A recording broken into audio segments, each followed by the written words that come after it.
Good morning students. पिछले chapter में हमने रंगों के विभिन्न प्रकार, जिसके अंदर प्राकृतिक रंग और सिंथेटिक रंगों के बारे में आपसे चर्चा की। अब हम बात करेंगे रंगों द्वारा वस्त्रों की जो परिसज्जाएं हैं वो किस प्रकार से की जाती है तथा उनकी क्या क्या प्रक्रियाएं होती है, कितने प्रकार होते हैं, उसके बारे में हम इस चैप्टर में आपसे बात करेंगे। रंगने की जो प्रक्रिया है या रंगाई द्वारा जो वस्त्रों की परिसज्जा की जाती है उसका मुख्य उद्देश्य होता है वस्त्रों को सुंदर और आकर्षक बनाना। और कई बार जो रंग है वो किए जाते हैं ताकि वस्त्र के अंदर सुंदरता के साथ साथ उसको नयापन देने के लिए, उनको मानसिक तृप्ति देने के लिए, शांति पहुंचाने के लिए, ताकि हमारी आंखों को भी सुकून हो, आदि के कारण से रंगों द्वारा वस्त्रों की परिसज्जाएं की जाती हैं। यहाँ पर हम बात करेंगे रंगों द्वारा जो परिसज्जाएं हैं जो विभिन्न प्रकार से की जाती है, जिसको हम मुख्यतः दो भागों में डिवाइड करते हैं, रंगाई करना और छपाई करना। रंगाई करना यानी रंग के घोल में डुबो करके यानी इमर्शन मेथड के द्वारा रंगना। रेशे से लेकर जो वस्त्र निर्माण की किसी भी प्रक्रिया में उन्हें रंगा जा सकता है, चाहे वो धागे को रंगा जाए, चाहे वो रेशे को रंगा जाए और चाहे वो वस्त्र को बनने के बाद रंगा जाए। परंतु रंगने की एक ही विधि होती है जिसमें सबसे पहले रेशे को या वस्त्र को या धागे को गीला किया जाता है, यानी वेटिंग प्रोसेस होता है, वेटिंग ऑफ द फैब्रिक होता है, फाइबर होता है।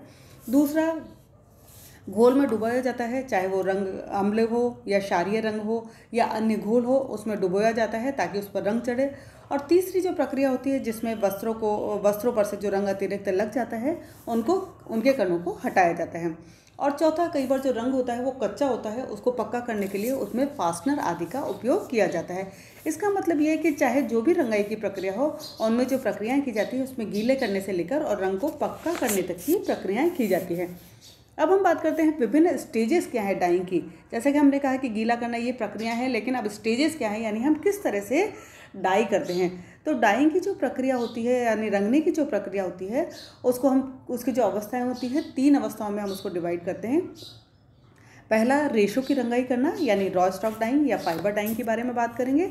दूसरा, धागे की रंगाई करना या रयान डाइंग या स्किन डाइंग की बात करेंगे। और तीसरा, तैयार वस्त्र की रंगाई करना या हम कह सकते हैं कि फैब्रिक डाइंग। अब हम रेशों की जो रंगाई करते हैं यानी जो वस्त्र निर्माण का जो सबसे सरलतम इकाई है जिसे हम रेशा कहते हैं, जो हमें पता है, इनसे ही वस्त्रों का निर्माण होता है। ये कच्चे माल होते हैं, इन्हें रॉ स्टॉक भी कहा जाता है। कच्ची अवस्था में अगर रेशों को रंगा जाता है तो रंग ज़्यादा गहराई से चढ़ता है और रंग पक्का होने की संभावना भी ज़्यादा होती है। सूती, लिनन, ऊन, रेशम, जूट आदि रेशों को कच्ची अवस्था में ही रंग लिया जाता है। और रेशों को मुख्यतः 3 प्रकार से रंगा जाता है, जिसमें हम बात करेंगे टॉप डाइंग की, डॉप डाइंग की और स्टॉक डाइंग की।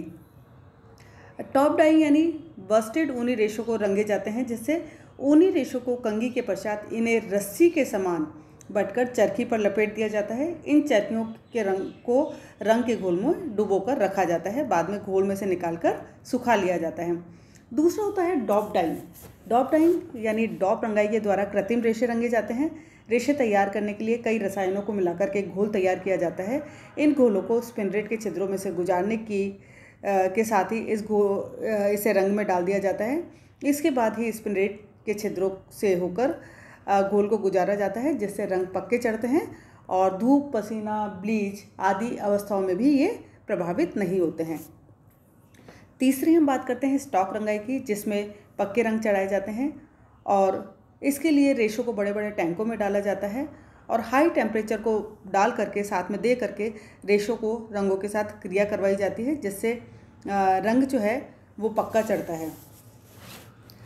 यानी रॉ स्टॉक के अंदर, रेशों की रंगाई के अंदर या रॉ स्टॉक डाइंग के अंदर टॉप डाइंग, डॉप डाइंग और स्टॉक डाइंग की प्रक्रियाएं होती हैं। अब हम बात करें धागे की रंगाई करना यानी यार्न डाइंग या स्किन डाइंग। यानी कई बार जैसे अगर रेशों को अपनी अवस्था में या रॉ अवस्था में नहीं रंगा जाता है, जब उनको बट करके तैयार कर लिया जाता है तो धागे का निर्माण होता है। इनसे जो लच्छियाँ बनाई जाती हैं उन लच्छियों को रंगा जाता है। अब इन लच्छियों को छड़ जो होती है या रॉड जिसे हम कहते हैं, इसके ऊपर लटका दिया जाता है और जिन पर लच्छियाँ चढ़ी होती है रंग के टैंक में इस प्रकार से फिट किया जाता है कि बराबर घूमती रहे। छड़ के साथ साथ धागे की लच्छियाँ भी रंग में डूबती रहती हैं। कई बार धागे को रंगने के लिए लच्छियाँ न बना करके एक पैकेज बना ली जाती है और पैकेज एक छड़ पर लिपटा हुआ सूत होता है और इनको रंग के घोल में डुबो कर रखा जाता है, जिसके अंदर छेद होता है और इसी छिद्र से होकर रंग बाहर और भीतर प्रवेश करके धागों को सब ओर से रंग देता है। तीसरा जो है तैयार वस्त्र की रंगाई करना यानी पीस डाइंग।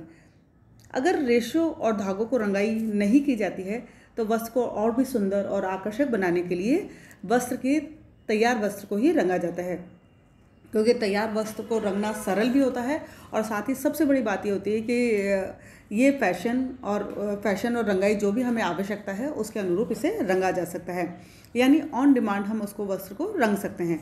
इसमें कम समय, शक्ति और श्रम लगता है और कम समय में ज़्यादा वस्त्र रंगे जा सकते हैं।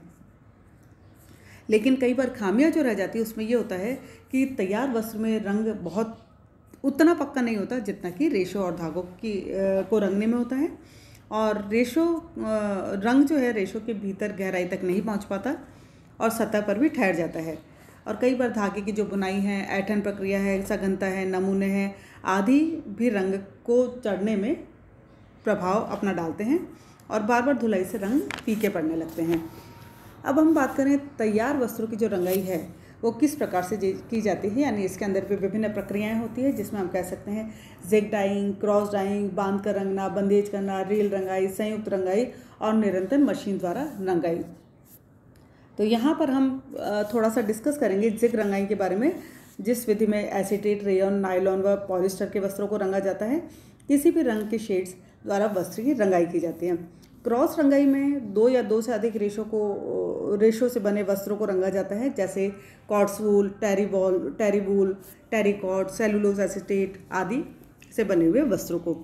बांधकर रंगना या बंधेज की जो विधि होती है जिसमें बांधकर वस्त्रों को रंगा जाता है, जिसे बांधनी भी कहा जाता है, बंधेज भी कहा जाता है। इस विधि के द्वारा बहुत ही सुंदर वस्त्र बनाए जाते हैं। और बांधकर रंगने वाली जो प्रक्रिया है, बांधनी जिसे हम कहते हैं, ये जो कला है वो राजस्थान और गुजरात में काफ़ी प्रसिद्ध कला है। रील रंगाई जो पुरानी और प्रचलित विधि है, इस विधि में पहले वस्त्र को दोनों सिरों से सील कर दिया जाता है। इसके बाद इसे रील में डालकर रील को माध्यम बनाकर रंग के घोल में बार बार डाला जाता है। संयुक्त रंगाई यानी यूनियन डाइंग, जिसमें विभिन्न वर्ग के रेशियो से बने वस्त्रों को अगर एक ही रंग में रंगना हो तो संयुक्त रंगाई विधि के द्वारा उपयोग किया जाता है। इस विधि में संपूर्ण वस्त्र पर एक समान रंग चढ़ाने के लिए रंगों का एक जैसा मिश्रित घोल बनाया जाता है, जिससे सभी रेशों पर समान प्रभाव पड़ता है। निरंतर मशीन द्वारा रंगाई, जिसमें कंटिन्यूस मशीन डाइंग कहते हैं, अधिक लंबे और बड़े वस्त्रों को रंगने के लिए मशीन का उपयोग किया जाता है। इस विधि में अलग अलग टबों का प्रयोग किया जाता है। वस्त्र को भीगने, रंगने, निकालने, निचोड़ने की प्रक्रियाएं अलग अलग टबों में की जाती है और रोलरों के माध्यम से ये प्रक्रियाएं संपन्न की जाती है। तो हम ये कह सकते हैं कि जो रंगाई की विभिन्न अवस्थाएं हैं, जिसके अंदर हम बात करते हैं रॉ स्टॉक डाइंग की, वस्त्र के रंगाई के बारे में, क्लॉथ फैब्रिक डाइंग जिसमें जिग रंगाई, क्रॉस रंगाई, बंदेज, रील आदि जो प्रक्रियाएं हैं विभिन्न विधि के द्वारा की जाती हैं। अब हम बात करते हैं छपाई के बारे में, यानी छपाई प्रक्रिया के द्वारा बुने हुए वस्त्रों की जो परिसज्जा की जाती है। जब वस्त्र को एक रंग में डुबोकर रंगा जाता है तो उसे डाइंग प्रक्रिया कहते हैं, परंतु छपाई प्रक्रिया में रंग को विभिन्न आकृतियों एवं डिज़ाइनों के अनुरूप वस्त्र पर छापा जाता है।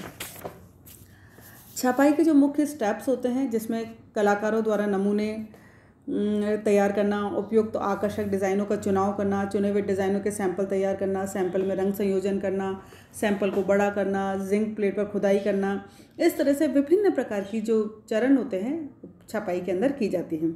अब छपाई की जो विभिन्न विधियां हैं, जिसमें प्रत्यक्ष विधि होती है और अप्रत्यक्ष विधि होती है। प्रत्यक्ष विधि के अंदर यानी प्रत्यक्ष यानी डायरेक्ट प्रिंटिंग कहते हैं, अप्रत्यक्ष या अवरोधक छपाई जिसे कहा जाता है, या रेजिस्टेंट प्रिंटिंग हम उसे कह सकते हैं। प्रत्यक्ष के अंदर जो विधियाँ आती है उसके अंदर ब्लॉच, द्विपक्षीय ब्लॉच छपाई, रोलर छपाई, स्क्रीन छपाई, फ्लॉच, स्प्रे, एयर ब्रश आदि के बारे में हम आपसे नेक्स्ट उसमें चर्चा करेंगे।